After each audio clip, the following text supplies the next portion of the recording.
What's up, guys? So it's me, Aisha. Some of you may know me as Osana. But I decided to come before you today to share my offsprings right here, my offsprings, because I happen to think they're doggone funny.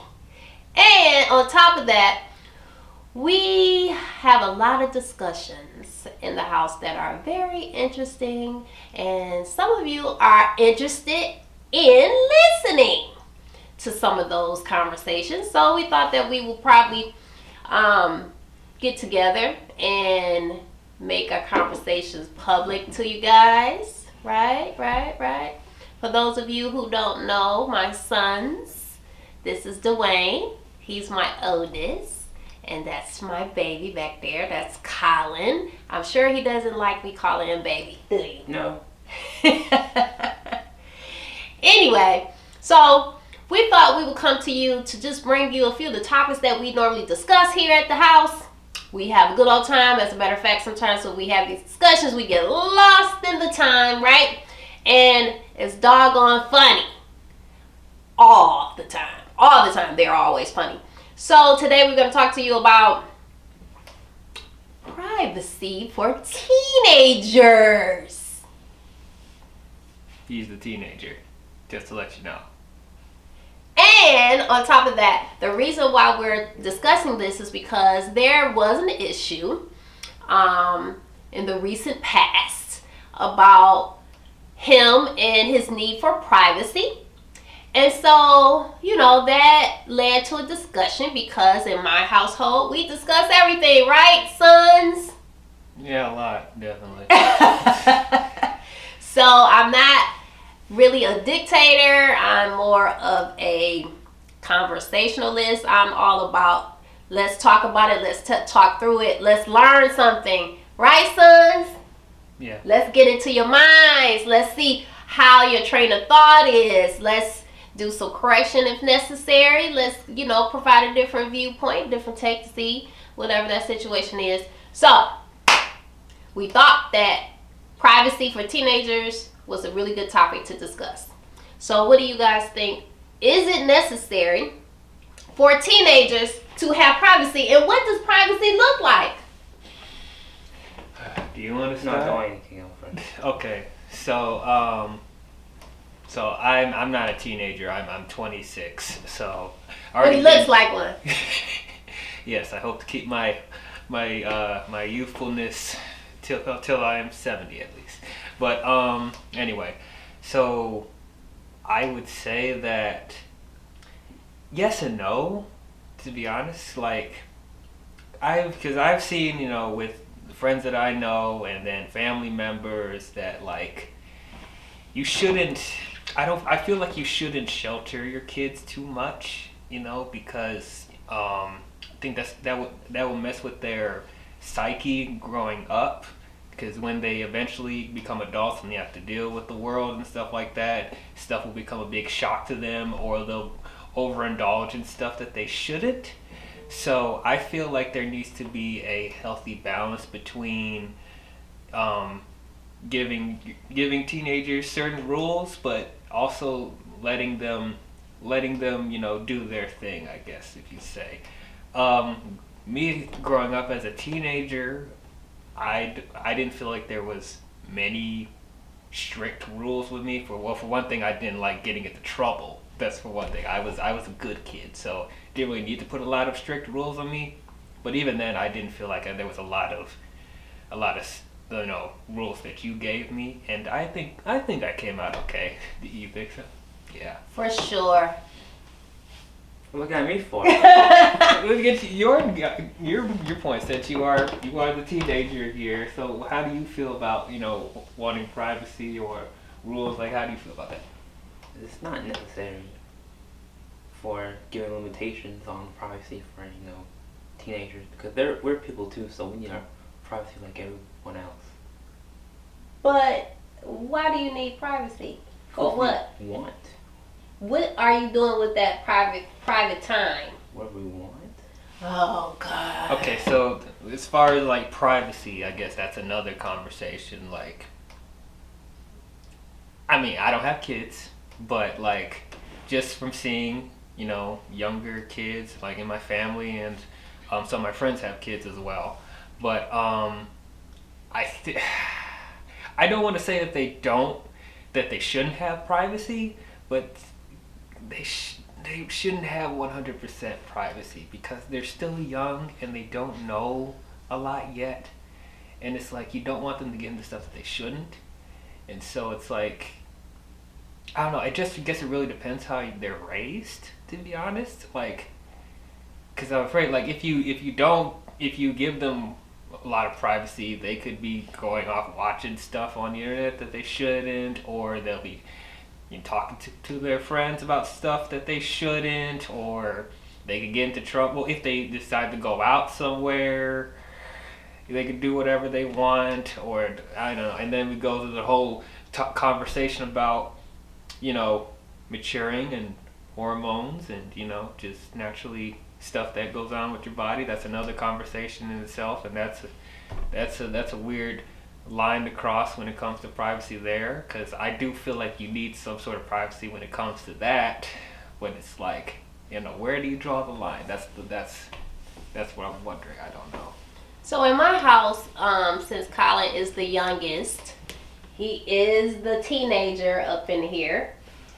He does have a certain level of privacy, which means he is allowed to have his door closed. And I have, decided to allow that because of a couple of different reasons. But there is a limitation, and the limitation is when I do knock on his door before I enter, but I don't wait to be invited. See, that's the thing. That's counterproductive. You gonna knock the door. You gonna knock on the door, and then. Oh no, it's okay. I was just gonna say, like, you're just gonna knock on the door, but then you're gonna come in anyway. Like, I don't know. For me, the purpose of knocking on the door is for waiting for permission to come in. So you might as well just go into the room if you're just gonna knock the door and then open it without asking. I do that for you, but not for him. I don't like when you do that. Okay, why is that? Because it's so rude. You just knock on my door countless times. I only did that was only done today. But you do it every day. I knock once and I open. Alright. So is it something that you don't like about the knock once and open? You just knock one time and then you open? Yeah. You win. Dwayne does that. Huh? Dwayne does that. Well, I wait till you say come in. Yeah, that's what I'm talking about. Yeah. Well, I'm not. And let me tell you why I'm not. Because this is my house. You know what I'm saying? And he's just a renter. Actually, he's not a renter. He's a freeloader. He's a renter. So I get to open up his door whenever I feel like it because I said so. Honestly. honestly, I personally don't.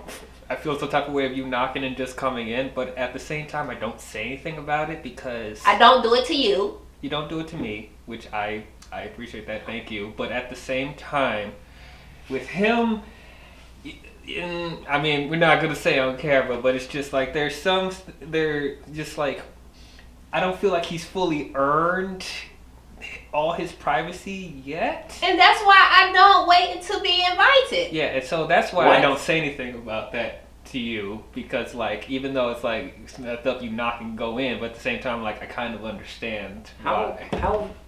How well, because how do you deserve privacy? How do you like give privacy? Well, if you don't get yourself into trouble, or like you're talking to your friends about stuff that's inappropriate for your age group or stuff like that, or if you were just more respectful when it comes to conversations or whatever, not being so passive aggressive like he normally is.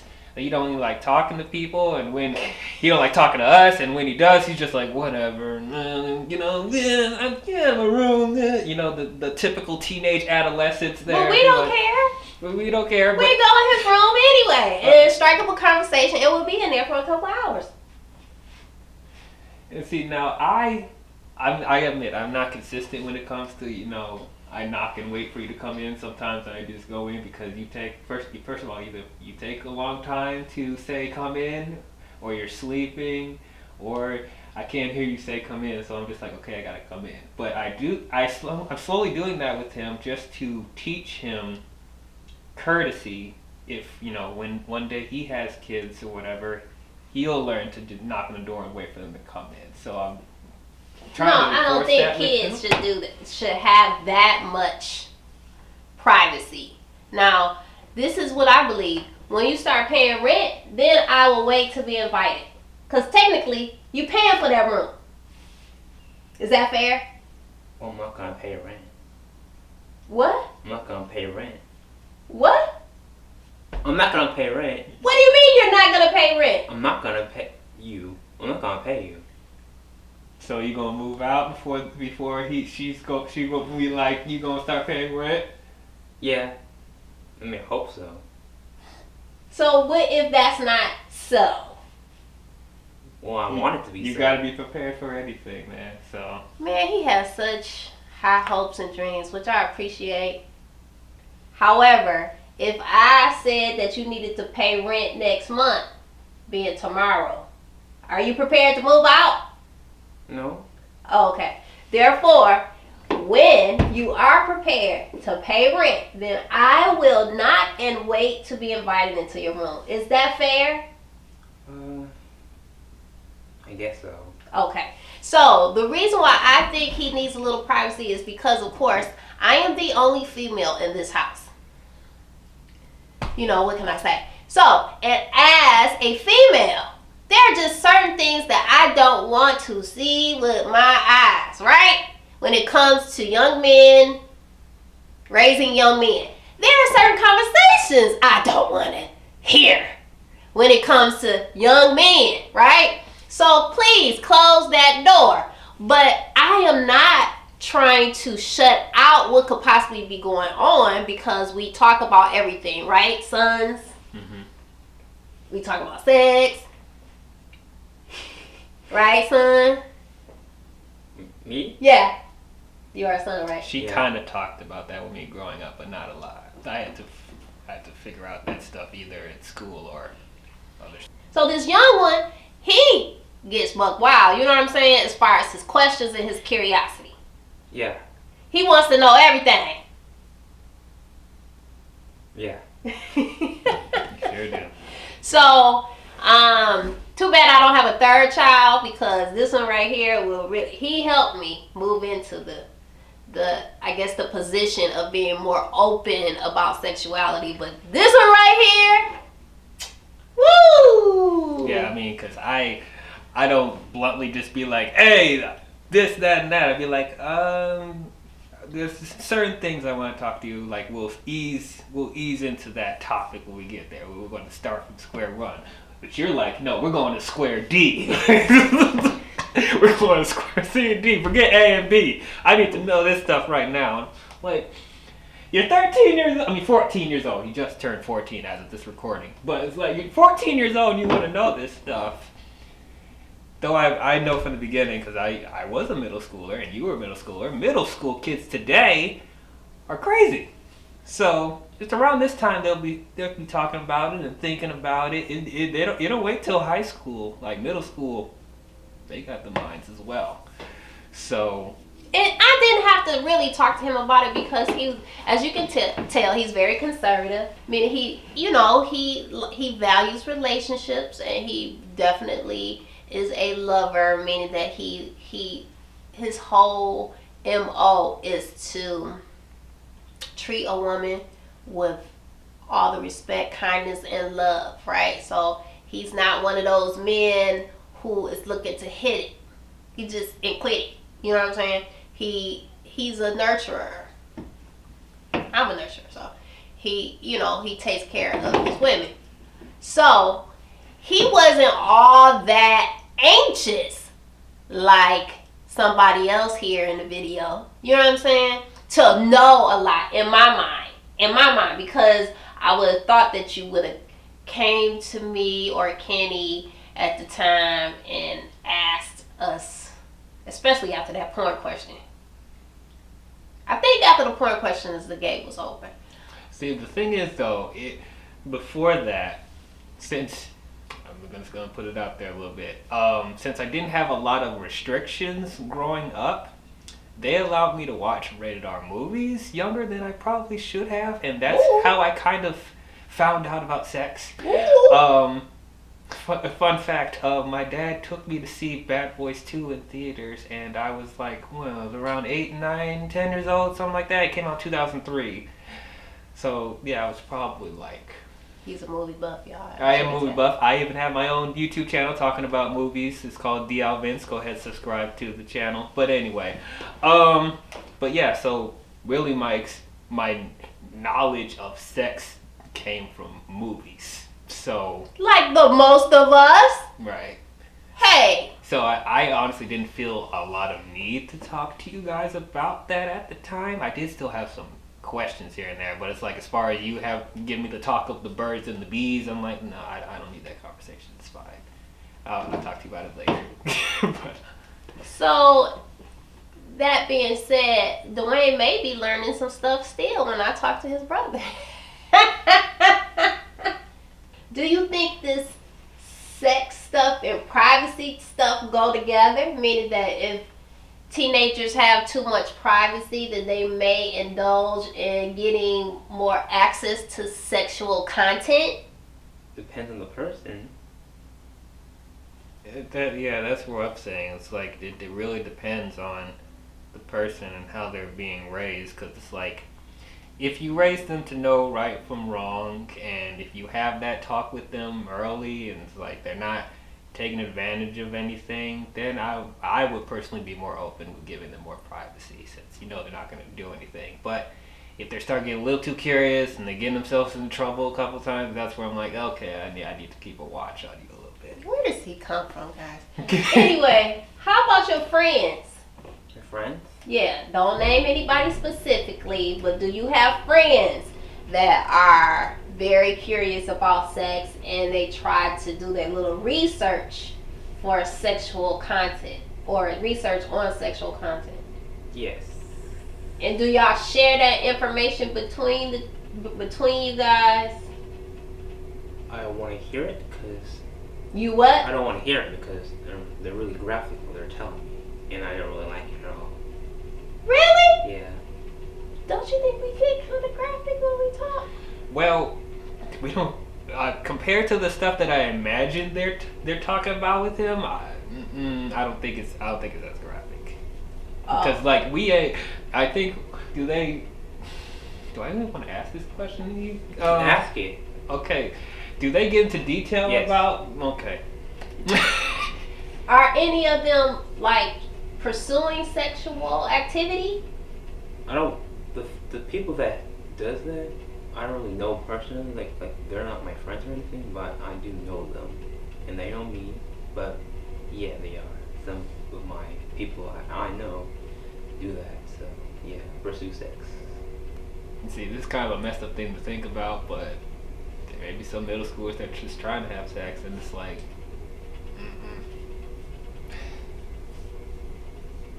And so you're telling me that you don't want to hear any of the details of that activity? Depends on the mood that I'm feeling in that moment. The mood. So what kind of mood do you have to be in to want to engage in that conversation?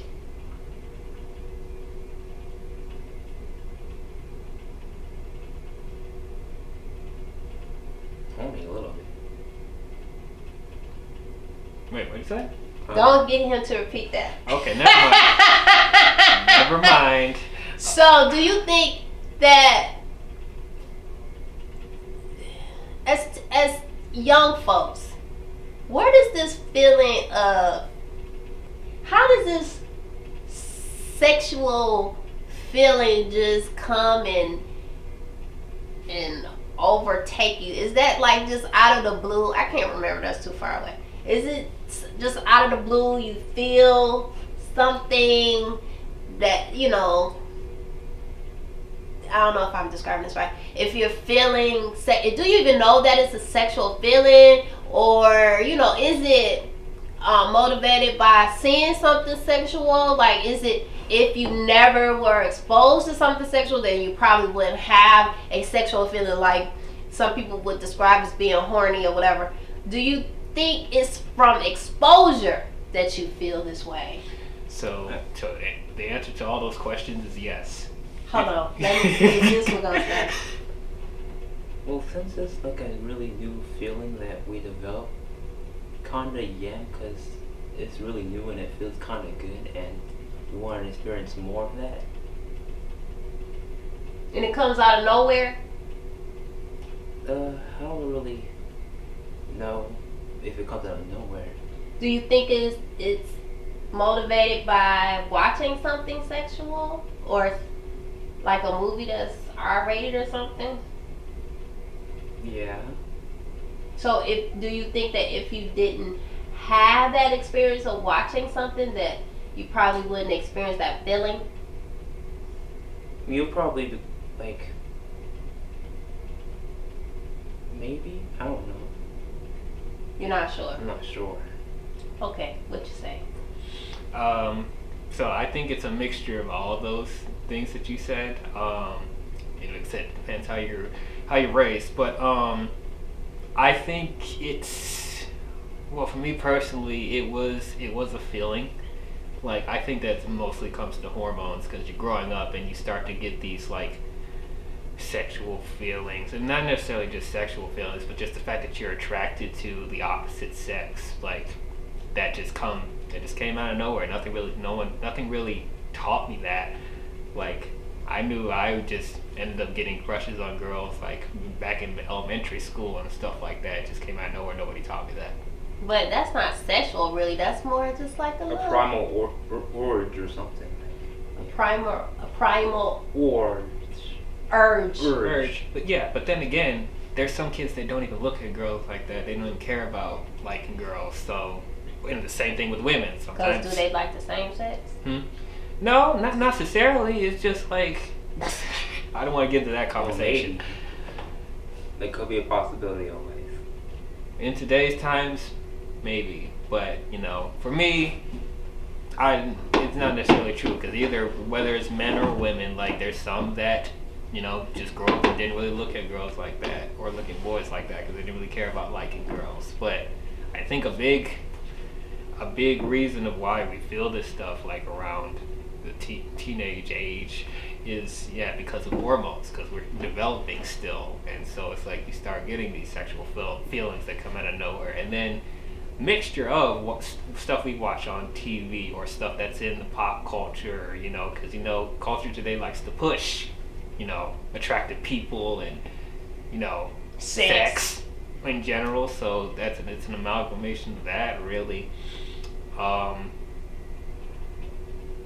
But yeah, so I could see that's something that he's dealing with right now. It's a good thing he's not like crazy about it, as far as we know. But maybe you should ask him that question. Yeah, how interested are you in, or intrigued are you by sex? Not very Anymore? Yeah. I mean, you used to? Yeah. I have a feeling it might come back when you get into high school. Okay. It's another thing. You just see a lot of attractive girls, and you're just like, oh my god, look at her. Goodness. You're going a little bit too far back, buddy. Hey, I did get into detail, unlike your friends. Colin, do you have any friends that identify as... I have quite a few, actually. I didn't even finish my question. Well, I know what you're going to say. What was I going to say? People that are part of the LGBTQRSING. Now that's my saying, that's not yours. Y'all gonna get us in trouble. No, it should have all of those letters, because guess what? There are 42 sexual orientation labels, right? Not including the regular orientations. Not including, but that's a different video. Yeah. But you do have friends that are a part of that group? Yes. Friends, close friends, or just people that you know of? Close friends. Wow. And do they talk to you about their sexual experience? Wait, They shouldn't be having sexual experiences right now, but do they? You know, they're pretty whatever about it. They treat it like it's normal. Like, we don't even talk about that much. Are these girls or Yeah, they're girls I know. no boys? No boys. So they not like, ooh, Colin, did you see Becky? Because Becky was bomb. Did she have the fresh red color dye and her freckles looked like they was popping? They didn't say nothing like that? No. Okay. What would they be talking about? Like, One said, like, she thinks girls are really pretty and stuff or whatever. So, And what did you say? Me too? yeah. That's exactly what I said. I mean, I even have straight friends that say that because there's some really attractive girls and stuff. So, and me, I'm straight as a pole. I have a girlfriend, but it's like even with guys, like he's a good-looking guy, So I don't see anything like too weird about that. Yeah, just as long as you're saying it like all straight and, Yeah. direct like you did. He's a good looking guy. Mm-hmm. And keep it moving. I was like, damn, that nigga look good. Then we'll be concerned. You know what I'm saying? Concerned. Concerned in a good way. In the Yeah. good. Oh, Yeah, because we're not saying there's anything wrong with any sexual orientation outside of being heterosexual. So I just, we just wanted to basically talk about privacy and how that can be important. I just feel that it's important because teenagers are people too. And we have to realize that our kids don't belong to us. They are not possessions. Like, we are portals for them to come into this reality. And our jobs as parents is to guide them and to provide correction and love and nurturing. But it's not to program them into being whatever we feel that they should be, right? Through our limiting beliefs and our traumas and fears. You know what I'm saying? We are not to impose on them what we want them to be. They are to figure that out with our guidance and our correction, because they all have their own path in this life. They all have their own path. So we are to help them become independent and to connect to their higher self so they can learn to lean on their own internal guidance and not us. What we do, when we end up programming them, we make them into, most of the time we make them to people that they're totally disconnected with who they are. I know I had that experience. I didn't know who the hell I was. My mother told me to go to school, get an education, get a good job, get some benefits, retire with a pension, blah, blah, blah. All that was BS. You know what I'm saying? Did I start it? Yes. Did I accomplish that? Yes. Was it who I was? No. So I had to spend most of my adult life trying to figure out who I was and what I was meant to do. And I'm still kind of figuring that shit out. Even though I know primarily what I am, but trying to focus on one thing to do when I am multifaceted. I'm a creator. I do many things. And so I did one thing for 25 years. And that almost killed me. And not physically, but mentally and emotionally. And this is what we do to our children when we tell them that they have to do a certain thing. No, we have to guide them on them figuring it out on their journey. We do not impose our own beliefs. We have a different purpose than they do. And their purpose is find out what their purpose is. You know what I'm saying? Not to act out what you want.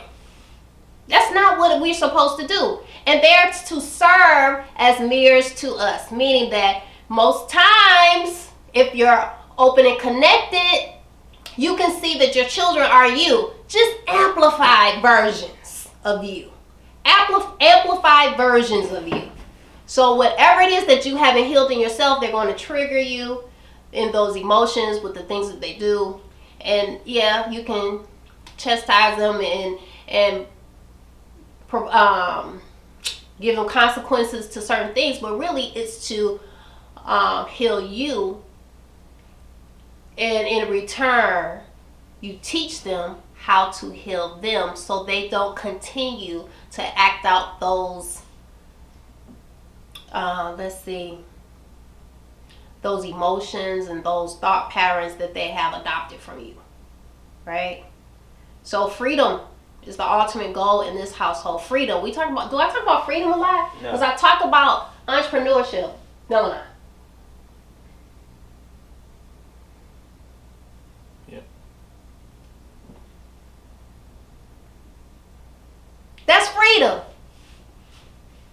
But see, what happens, the job is harder to go back and like reprogram after you have started the programming process.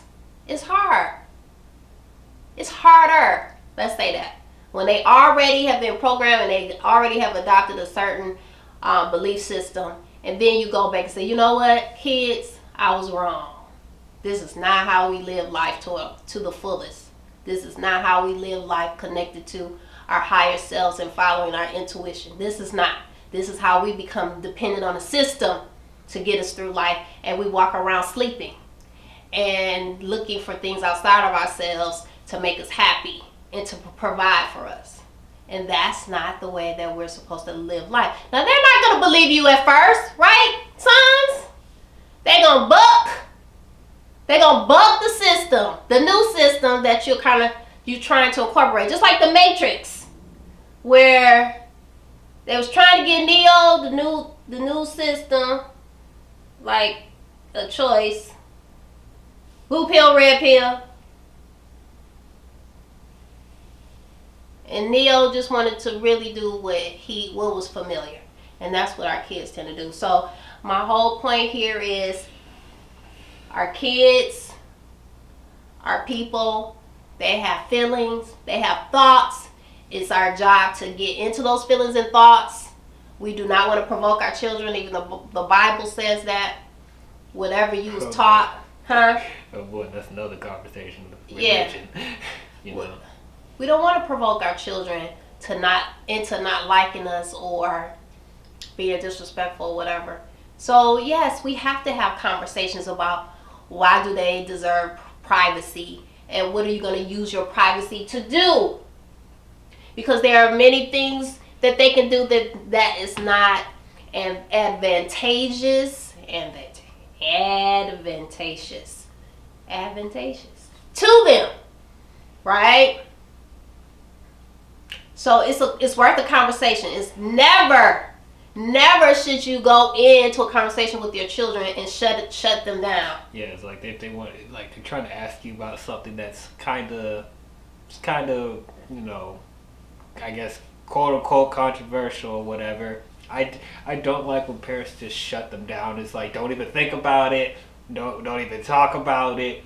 If I ever see you doing stuff about it, you're going to get in trouble. You're going to get your butt whooped. Like, no, that's not how you teach your kids. Like, you sit down and talk to them about it. Give them the details of, like, what that thing is and what not to do, you know. And then let them learn, you know. As long as you, you know, as I said, as long as you teach them right from wrong, they'll be able to figure stuff out. You can't be afraid to let your kids, you know, go off and, you know, I think the big thing is you can't be afraid for your kids to fail, because that's going to happen. It's life. They're learning. They're not going to know everything, you know, out the womb, you know. So they have to, whether it's good or bad, they have to learn some experiences, so they'll learn how to, you know, get better from that, how they'll recover. So that's another thing I think parents are afraid of. That's why they don't want their kids to know about this stuff, talk about that stuff, or associate with stuff, because they're afraid that something bad's going to happen to their kid, when that's not necessarily true. It makes it worse if you just avoid the whole topic together, and then they find out on their jurisdictions when they get older, and then weird stuff happens. I remember like an example. One of my friends has been sheltered since he was a baby. Like, they babied him till he was an adult, going off into college. And then when he got married, he had to relearn stuff that he should have learned growing up, like simple as doing laundry, or learning how to do taxes, or stuff like that. That's stuff that his wife had to help him learn because their parents was babying them since they were kids. They didn't want him to drink. They didn't want him to go out late and stuff like that. They were really religious too, so they didn't even like. Of course, they didn't want to have sex before they got married, and that ended up happening, and they have kids now.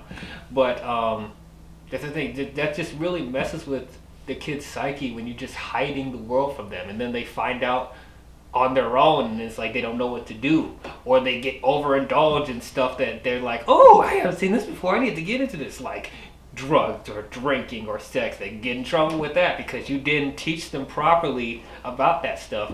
They're figuring it out on their own, and then they're getting themselves in trouble because they didn't know what was right and wrong. So it's like, I really don't like when parents just completely abandon the subjects and just expect them not to encounter that at all growing up.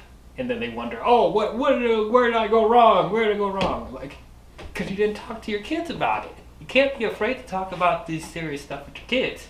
It's life. They're going to become adults. They're going to deal with it,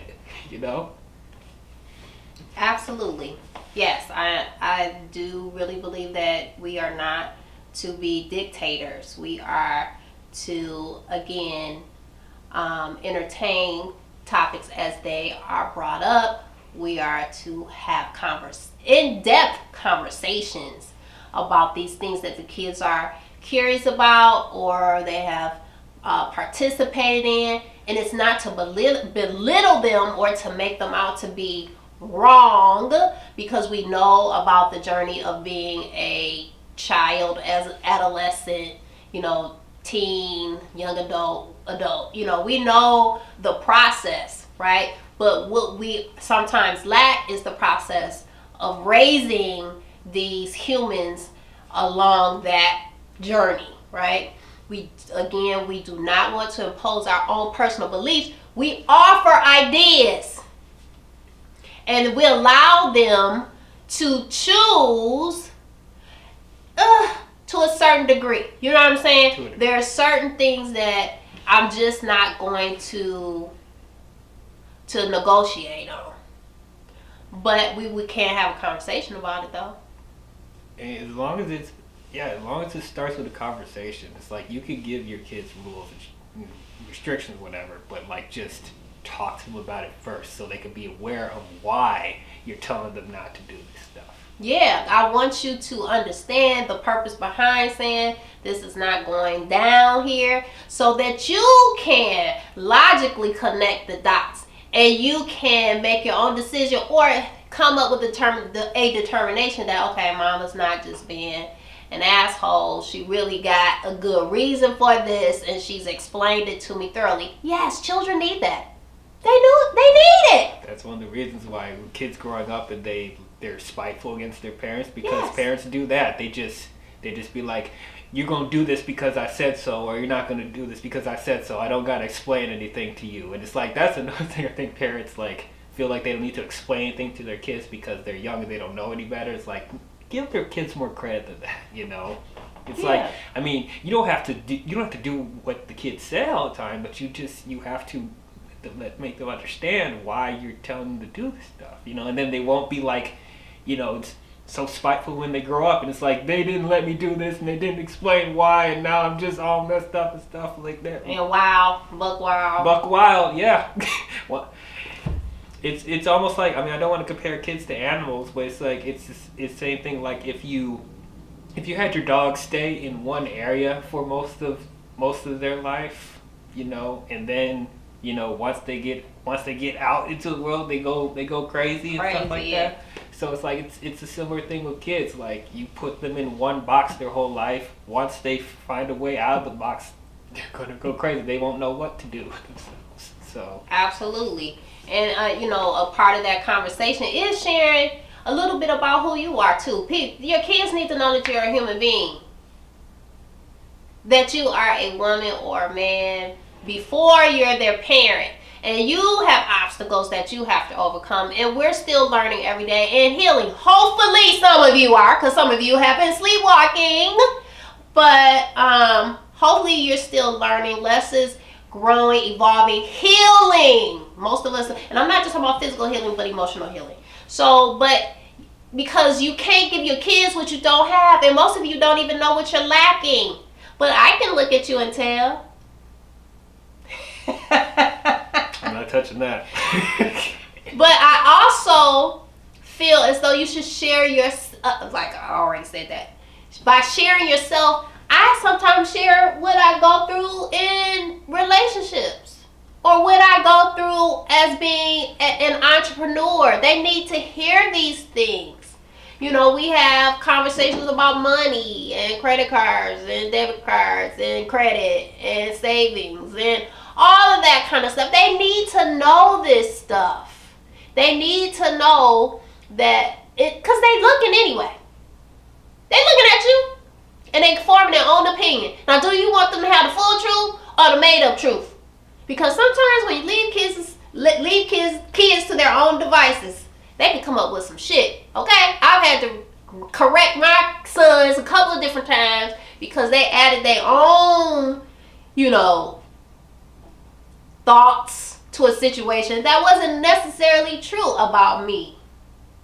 So therefore, we should also share ourselves, because we all have a story and they understand you better when you relate to them as a human being and not an untouchable parent. Untouchable and unrelatable. So, you have anything to say? You think mom does a good job with sharing herself? Yeah. Okay. Well, this is Colin's first recording with this. He really wasn't in agreement with doing this whole recording thing. I just thought that was necessary because he's working on being an Instagram influencer as well as a model, right? And so he needs to become comfortable in front of the camera, whether he's speaking or just in front of the camera, because that's what models do, that's what influencers do, right? But I did have to persuade him. Dwayne, on the other hand, Dwayne is already a personality, but I did have to persuade him to try to take or record a little more than what he was already doing. Dwayne, already has a good handle on this, as you can tell. But us doing this as a family was very important to me because we normally chop it up a lot, and we just wanted to share that with you guys, the audience. We're not chopping it up like we normally do because Colin is more of a participant usually. Dwayne and I are being ourselves, but Colin is still camera shy, I guess. So the more we do it, the better it'll get. Do you have anything else you want to add? No, I think covered everything.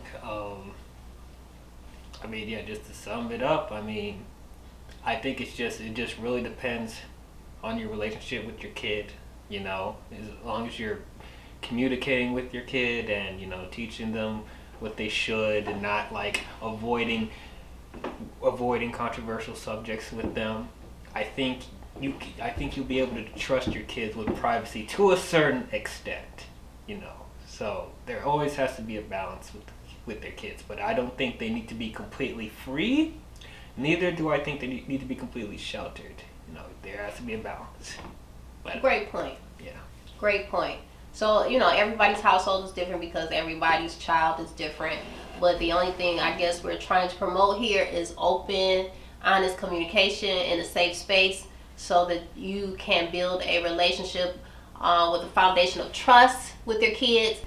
All right, well, I guess we've had this discussion for long enough. And if you have stayed until the end, we extend our gratitude to you. And this is the first of many more to come. So, if we're all done here, Yeah. have a good day, y'all. Peace, love, wholeness, and balance. Bye. Bye. Like, and subscribe. I don't know what channel this is going on, but like and subscribe.